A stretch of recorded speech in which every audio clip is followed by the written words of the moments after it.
What is communication? Generally, it is defined as the exchange of ideas, views, concepts, and information between or among individuals.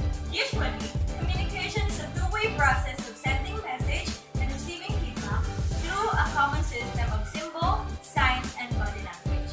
The common process of communication usually have 7 elements, namely sender, receiver, message, channel, context, feedback, and noise.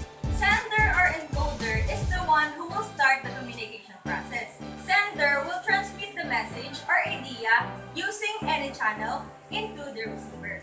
Then the receiver will decode the information and eventually send feedback using the same channel. This process has its own context or environment using physical, social, psychological, cultural, and historical milieu.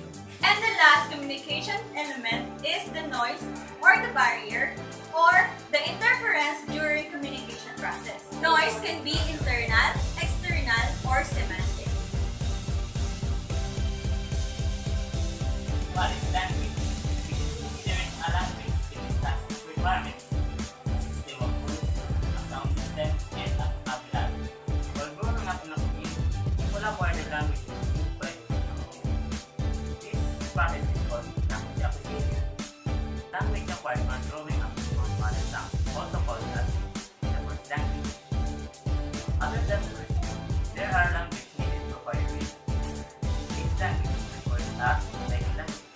The second language can be learned on school or on their own. Language that interact with other languages. Language can happen. Language contact is a new form of language. Three types of communication. The first one is communication according to mode.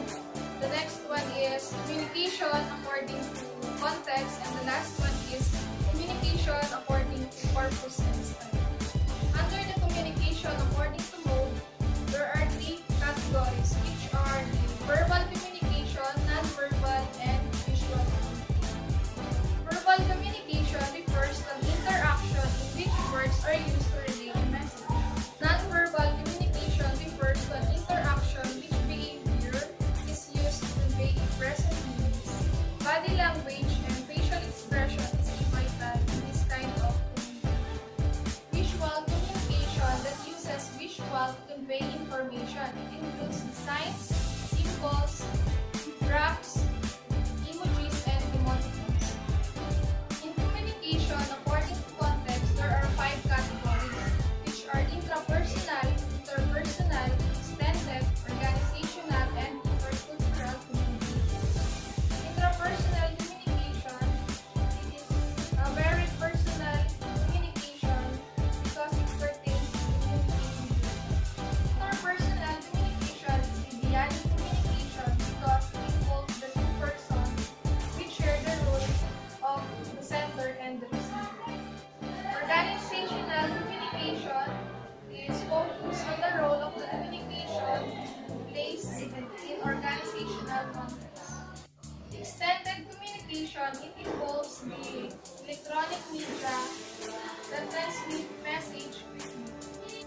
Intercultural communication happens between or among people having different linguistic, religious, gender, social, and professional backgrounds. In communication according to purpose and style, there are 2 categories, which are formal and informal communication. Formal communication uses formal language that deliver orally or in a written form. Formal communication does not employ a formal language, distant, socialize, and enhance relationships.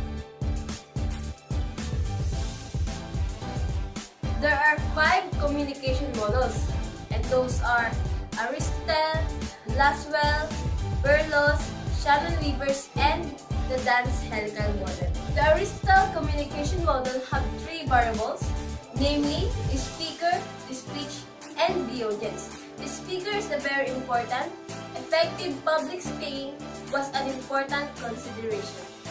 This is a linear communication where feedback is not necessary and audience is passive. The speaker adjusts for his audience considering the sake for his audience.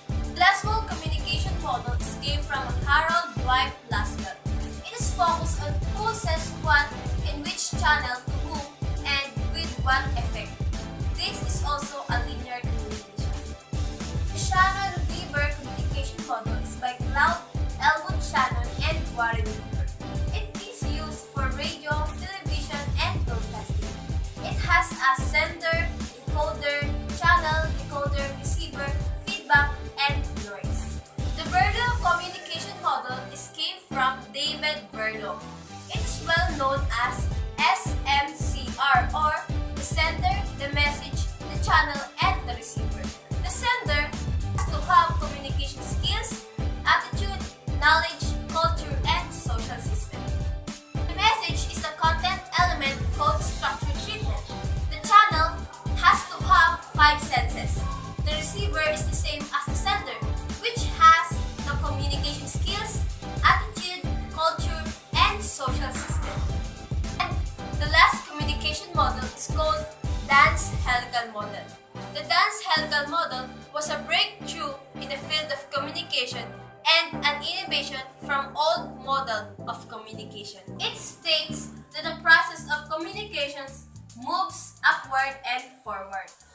The Dance Helical Model believes that the longer of two person talks and exchange their ideas and information, the wider the discussion range and scope becomes. Principles of communication.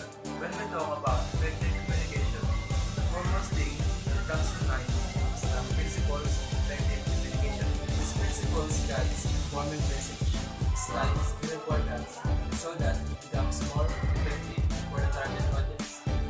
These principles are called the 7 C's of communication. The 7 C's of principles of communication are complete, clarity, concise, precise, correct, concrete, and concentration. Communication and ethics. Maintaining the correct balance between speaking and the listening. The legitimacy of fear and emotional appeal. The moral and the moral dimension relevant to interpersonal communication are called the ethics of interpersonal communication. Communication mode is the channel through which one expresses his or her communicative intent. In the medium through which one talks in the form of face-to-face interaction, video, audio, or text-based. Face-to-face interaction is the most common of all communication modes. It is formal or casual conversation between two or more people engaging in social conversation. Audio means transmitted sound. It's the kind of communication only the voice of the speaker can be heard. This communication includes email or fax messaging or instant message from, for example, social networking site.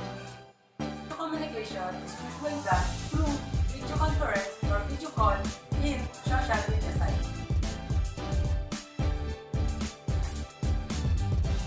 Globalization is free trade, goods and service, knowledge, technology, culture, and language communication.